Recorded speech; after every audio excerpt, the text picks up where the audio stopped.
What was the last film that made you cry? Can you remember?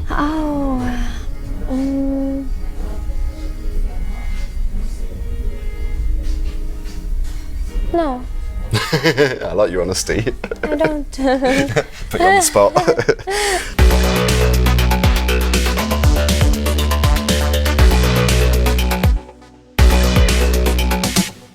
I'm very happy to say I'm with Aurora. Hello. Hello. How are you?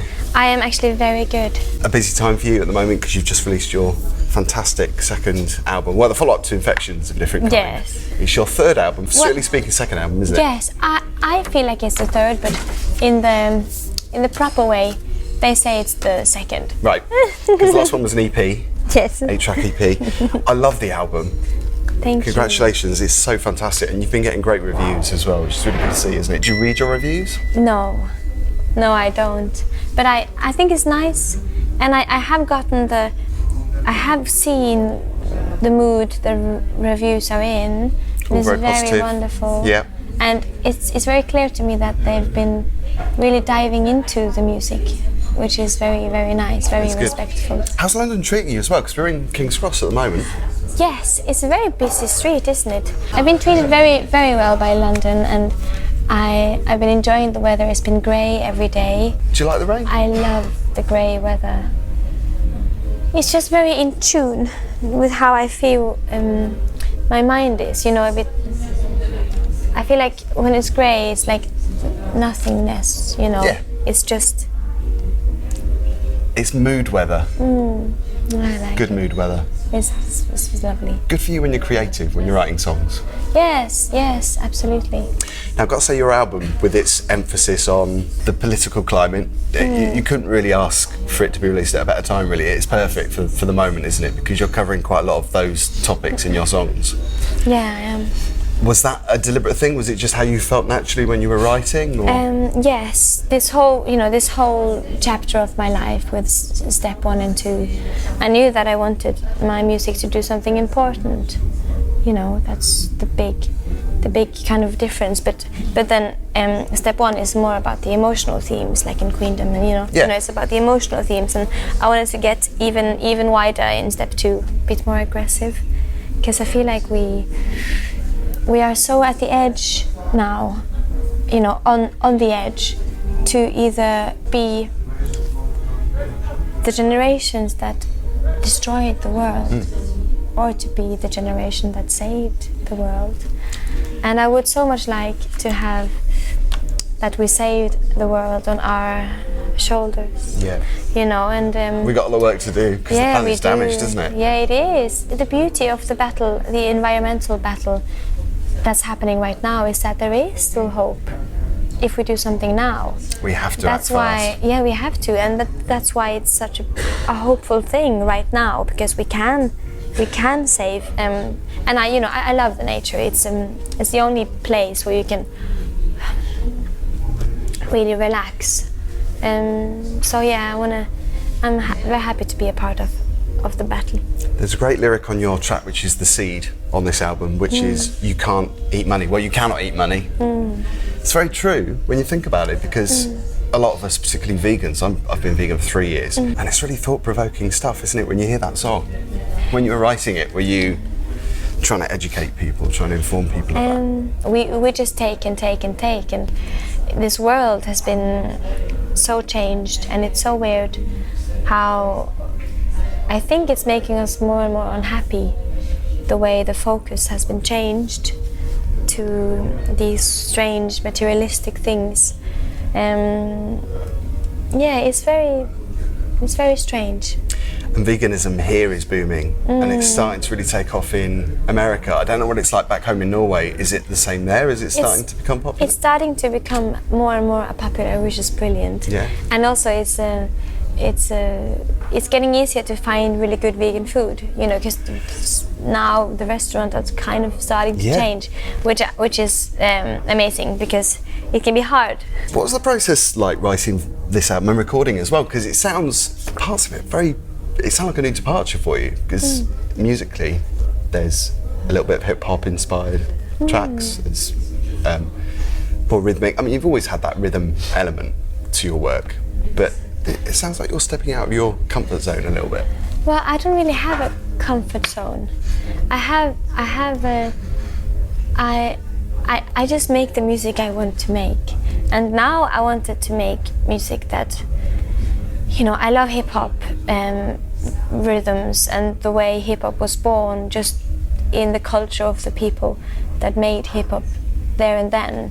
I love, you know, music that has come from the hearts of people and not being pushed upon people, you know. So it's been, it's fun, and I am a percussionist. I'm a very eager percussionist, and I guess that's why all my music has often been evolved around rhythm, both in the vocals and in the percussion. And I love the way it feels, and it gives me energy, and it makes me feel wild. It's very exhilarating. Yeah, it is, and I've been feeling very playful in this album because... I was going to use that word actually, I'm feeling very playful because the themes are so serious. So you've got to have that to counteract. Because I'm a very contrasty person. You know, I like sad, and you know, I like the extreme sides of everything. You know, I want to make people feel empowered to listen to it and feel like they can do anything, because I believe that people can do anything, and we have forgotten how much potential we have to do big things, everyone. You know, so I just want to kind of remind people that they are so good and they are so kind and so strong. You know, we can do so much with our potential. I was very happy to see that you'd worked with Guy Sigsworth, one of my favourite producers, who's worked with Björk and Alison Moyet through Image and Heat. He's done the track, or co-written the track with you, Dance on the Moon. Yes. Sounds fantastic, and I've always thought his music, style-wise, is very similar to yours. Oh, yeah. I think he understands your mood. Yeah, he does, and I understand his mood too. It was a very fun day, I remember. We made 2 songs, very different songs. I might release the other one day. I was just going to ask you if that was coming out. It sounds like a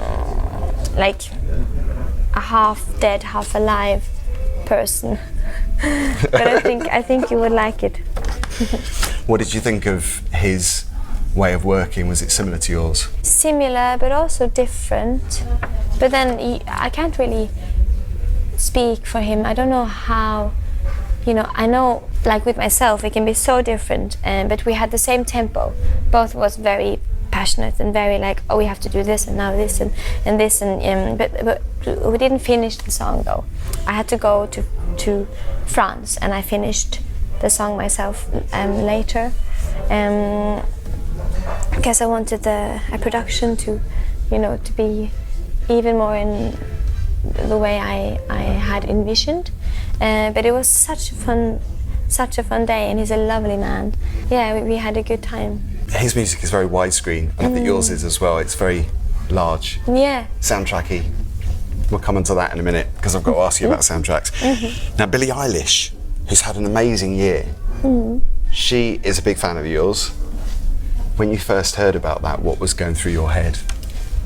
And are you a fan of hers as well? Yeah, I think she's very cool. I like her brother's, her brother Finn's productions. I like that they're lo-fi, you know, but write the album at home. They recorded it at home, didn't they? In their home. I don't know. But I like that it's lo-fi, but it's been mixed by someone really good. Right. That just, you know, so it sounds really expensive, but it's done with just, I don't know. I like that balance. But I haven't actually heard the album yet, but I will. I haven't either. I just need some time. I think we're the last people to hear it. Everybody else seems to have heard it. I know, but I know that I like it, and I bought it because I like to support everyone who makes, you know, something just slightly exciting at least. There's so much boring music out there. Yeah. And I'm so hungry for more artists that just does something real. I love your hunger. Yeah. And yeah, it's nice. But she's a very nice person. I met her in Australia. Her and her brother and her mom and dad. Very nice people. But, you know, I just I like everyone who likes music. It doesn't matter who they are. Isn't it brilliant though for another artist of a similar age to not feel threatened by somebody's success as well? Because obviously she's a big fan of yours. Doesn't feel that competition thing. Oh no. Because I think a lot of young artists are competitive. Really? Possibly. Well, that must be exhausting. How could you? Well, it's so different, isn't it? And the most beautiful thing with making music is that when you meet people that makes music and understands music, you can meet someone that, you know, understand that hunger, and you can be on a common mission to help the world with music. I feel like we're together on a common mission, you know. So I hope for everyone who has something to say that they are heard. That's my biggest wish for everyone. And it's great for women too. But I think it's a really good year for female artists now. Yeah, it is. It's a good time. Baby Mine, I mentioned your music being very soundtracky and very cinematic. Baby Mine was the track that you recorded for the Dumbo trailer for the soundtrack, the new movie. Because your music soars, it's very emotive, your music. And I think you're a great choice for that because obviously it's a very sad story. Have you seen the movie? No, not yet. But it's not on... Norway gets the movies very late. Yeah, behind, okay. And I don't like going to the cinema sometimes because there are people there. Yeah. Oh, I'm the same. I get really annoyed by people talking on their phones. Yeah. It's a bugbear of mine. But I will watch it because I love Dumbo and I love Tim Burton. Yeah, it's amazing. I think it's very good. What was the last film that made you cry? Can you remember?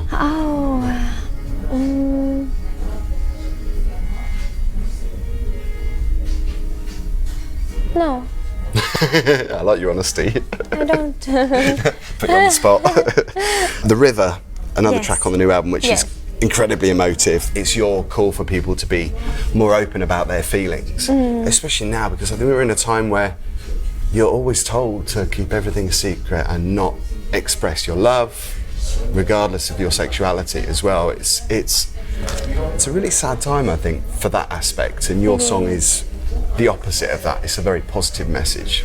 So thank you for that. Oh, you're welcome. And obviously you're influencing your fans and your younger audience to be open.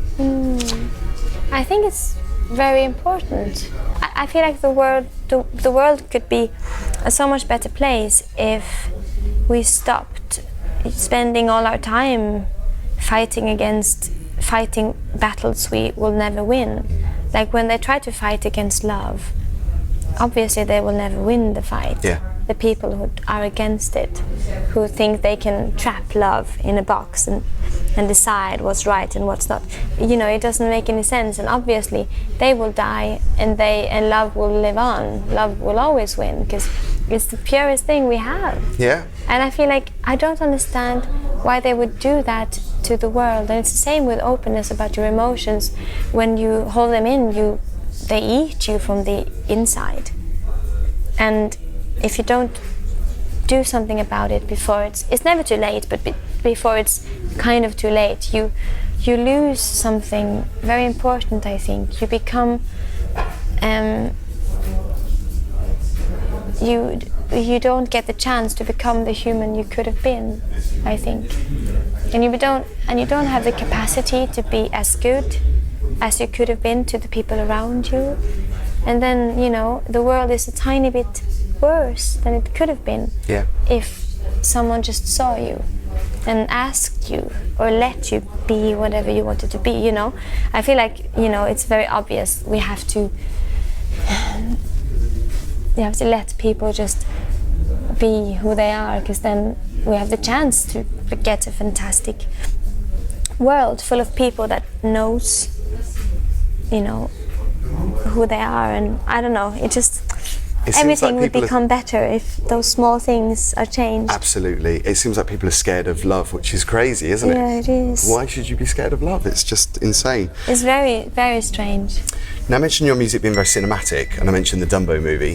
Have you got an interest in making movies yourself? Because your pop videos are kind of like mini movies, aren't they? They're like little films. Well, they are films. Yeah, they are.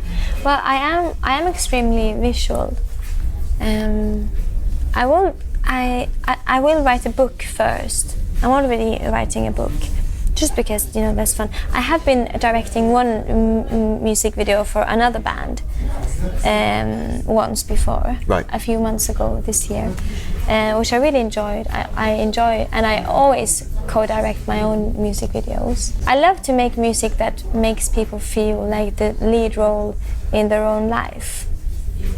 So I like when music can remind, you know, I'm very inspired by movie tracks, because it makes us feel in a different way. It makes us, I don't know, it's easier for us to connect, I think, when things just become a soundtrack to your life. It's a very nice thing. I like that a lot. So is your book fiction? Is it autobiography? Or? It's fiction. It's fiction. I only read fantasy. I can see that working big time, because your songs are very big. I mean, I can see that, what's going on in your head, but I guess no one really knows what's going on in your head. Well, I try to explain it to them. I feel like often people misunderstand me a bit, but it's also fine. But some people kind of, I'm feeling more and more understood though, because with my music, for the first time, people connect with me and my brain. Yeah. Which they didn't when I was a child, you know, it was very clear, the difference. But now I'm feeling very connected to people, which is very special for me. So it's good to be mysterious though. Yeah, I guess. Equally. It is also, and I do enjoy the little secret things also in life. It's very exciting. The Chemical Brothers, No Geography, you performed and co-wrote on 3 tracks. Yes. And there's just been an amazing video that they've just released. Yes. And you're actually in the video, which is really surprising, because a lot of artists don't feature in producers or bands' material if they're the guest vocalist. And you're in it, which is great. Because I think you needed to be in that video, because you look amazing. Was that fun? It was very fun. It was extremely fun. It was very fun. And it was easy for me to be that woman. She's very passionate, I feel like she's slightly crazy, and she could laugh of the most horrible things, and she could cry of the most wonderful things. So it was easy for me to connect with her. Very excited about this tour. You're coming to the UK at the end of the year. Yes. But first you're playing Glastonbury. Yes, I am. And you're playing the John Peel stage. Yes. Because he was such an influential broadcaster here in the UK. You probably know a bit about him already, but he's sadly missed. Yeah.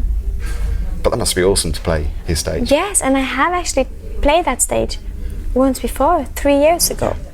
So now we're back, stronger. I played there once before and I really enjoyed it. It's a very nice stage. The people are far away always on the festivals. I always feel that the crowd are so far away from me, but still you feel them. I really enjoyed it. I'm really excited. I'm going to bring my dancers. I'm going to bring a tiny part of my universe to Glastonbury, and hopefully it will be, I think it's going to be wonderful. I'm going to explode. I love that. Nice. Listen, all the best with it, and all the best with the album. Thank A Different you. Kind of Human, Step 2. Fantastic album. Good to see you, Aurora. Good to see you. See you soon. See you soon. Thank you so much. Thank you. Brilliant. Oh, sorry. That always happens.